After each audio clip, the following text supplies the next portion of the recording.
The 1950s gave us more than just sock hops and soda fountains. Beneath the surface of America's shiny new optimism was a wave of shadowy, subversive, pulse-throttling crime thrillers, films that twisted morality and punched holes in the Hollywood status quo.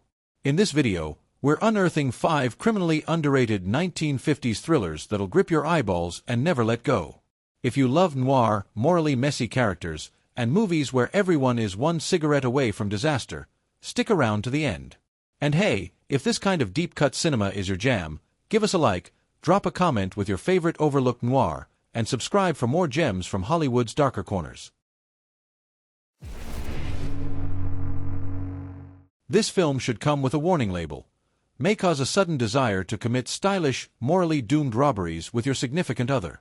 Gun Crazy is a lean, unsettling B-movie miracle that predates Bonnie and Clyde by nearly 2 decades, and out-hustles it in psychological tension. John Dahl plays Bart, a quiet guy with an unhealthy obsession with firearms. He meets carnival sharpshooter Annie, played with electric ferocity by Peggy Cummins, and the chemistry is instant combustion. She's not just good with guns, she's disturbingly into using them, especially when crime pays. The film is infamous for its jaw-dropping single-take bank robbery, shot from the back seat of a car as the heist unfolds in real time. No cuts, no music, just pure, escalating tension. That scene alone feels decades ahead of its time. But what elevates Gun Crazy beyond pulp is its emotional bleakness. Bart's attempts to rein in Annie, even as they spiral toward the inevitable, feel like watching a car crash in slow motion. You want to look away. You can't. This wasn't a hit when it came out, but today, it's a must-watch if you're into proto-feminist villains, noir tragedy, or just really inventive low-budget filmmaking. Peggy Cummins, by the way, never got a role this good again. Which is criminal.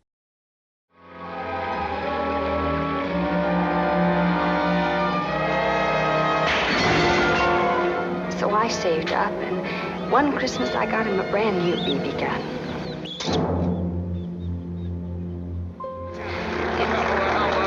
Very interesting indeed. The Star is always delighted to accept these small donations. I saw that tour where you're looking at each other tonight. Like a couple of wild animals. Almost scared me. It should. How can anybody get hurt if we don't hurt them? I want to do a little living. What's your idea of living? It's not $40 a week. Tell me, when did you get this idea? Oh, I've always had it. Ever since I can remember. If I don't get it one way, I'll get it the other. I told you I was no good.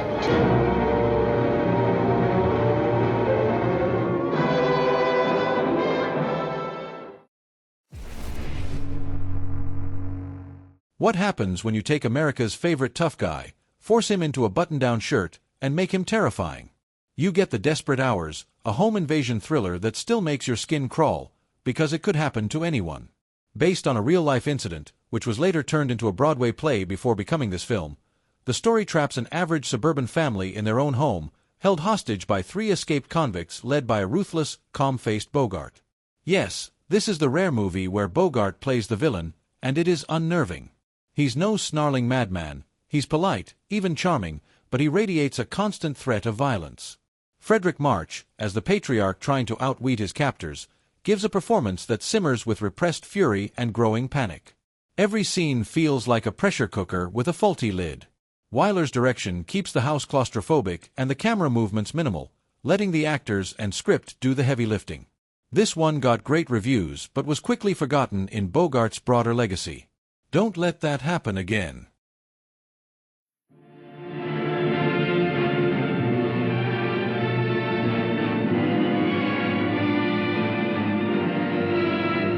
William Wyler brings to the screen the story of a family in its most desperate hours. Shut up, Mr. Hilliard. Mystery called you. You can't turn this on us. You're afraid, aren't you? Yes, son. I'm afraid. And I'm not ashamed of it. Sometimes it's better to be afraid. And it can't go on. First the old man on the truck, then the school teacher. Now the guy out here.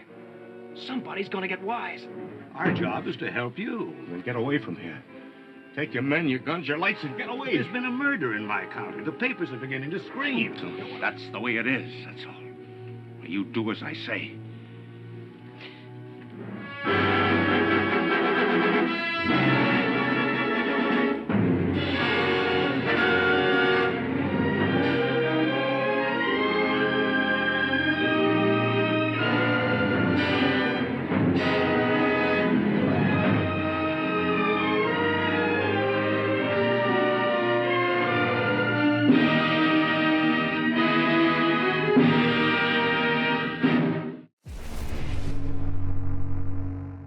You've probably heard of Rear Window and Vertigo, but, I confess, remains the moody, underappreciated middle child in Hitchcock's golden era. It's a morally thorny, slow-burn thriller where Montgomery Clift plays Father Michael Logan, a priest who hears a murder confession, and then gets accused of the crime himself. He can't reveal the real killer, because the confession was made under the seal of the confessional. That's not just a plot device, it's the entire excruciating tension of the film. Clift, in one of his most restrained and inward performances, turns Father Logan into a tragic figure, caught between divine duty and human injustice. Hitchcock dials down the stylistic flair and leans hard into atmosphere. It bombed at the U.S. box office and was dismissed as minor Hitchcock, but time has been kind to it. Rewatch it today and you'll find a quiet indictment of moral rigidity and the perils of silence. Also, Karl Malden is in full obsessed cop with a trenchcoat mode. Always a plus.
This film is many things, part true crime exposé, part anti-death penalty polemic, and part one-woman acting showcase.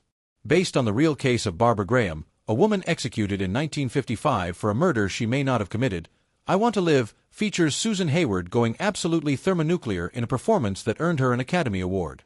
Graham is portrayed as brassy, rebellious, and deeply human, no saint, but certainly no cold-blooded killer. The film follows her from petty crime to death row, painting a damning portrait of the criminal justice system as it grinds her down like a cigarette under a boot. Robert Wise doesn't hold back on the procedural realism, especially in the deeply unsettling gas chamber scene, which was reportedly so authentic that viewers fainted during early screenings. The jazzy score, shadowy cinematography, and near-documentary style make this one feel visceral in ways most 50s films shy away from. It's not a comfortable watch, but it is a necessary one. Hayward brings such fierce charisma and layered vulnerability that you spend the entire film dreading the inevitable. It's a gut-punch thriller with eyeliner.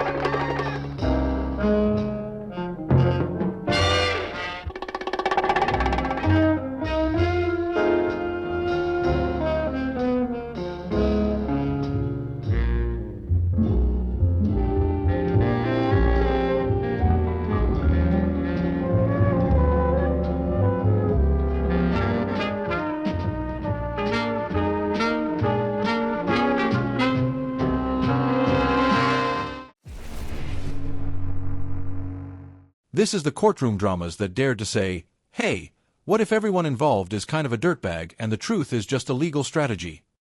James Stewart plays small-town defense attorney Paul Beegler, who takes on the case of a soldier, Ben Gazzara, accused of murdering a man who allegedly raped his wife, the ever-enigmatic Lee Remick. What makes this film so revolutionary isn't just its frank dialogue. It was one of the first to use terms like rape and sperm in studio-era Hollywood. It's the way it weaponizes ambiguity. Is the defendant lying? Is the wife manipulating the jury? Is Stewart's character any less sleazy than the prosecutor, played with acidic glee by George C. Scott? There are no clean answers here, just a dazzling dance of performance, rhetoric, and human frailty. The jazz score by Duke Ellington is cool as hell. The screenplay, based on a novel by a real-life judge, pulls no punches. And the final moments don't give you justice, they give you a mirror. It's a philosophical thriller wrapped in cross-examination and plaid suits. Courtroom drama doesn't get more sophisticated or disillusioned than this.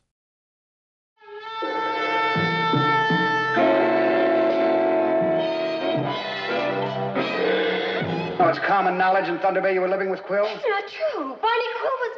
Was what, Miss Pallant? Barney Quill was what, Miss Pallant? Strong suspense, pounding drama, uninhibited and uncensored, well-nigh flawless. Why wouldn't I be legally justified in killing the man who raped my wife? Time element. Now, if you'd caught him in the act, the shooting might have been justified, but you didn't catch him in the act. One of the most extraordinary films ever made, Los Angeles Times. For those who can stand straight talk, Time magazine. Did you cry out? Did you scream? Didn't seem to be much use out there in the woods. On every count, one of the best films of the year. New York Herald Tribune. Sacco Cinema. Don't miss Anatomy of a Murder. New York Post. I must protest. Now listen, this is a cross-examination murder case. It's not a high school debate. What are you and Dancer trying to do? Railroad this soldier into the clink?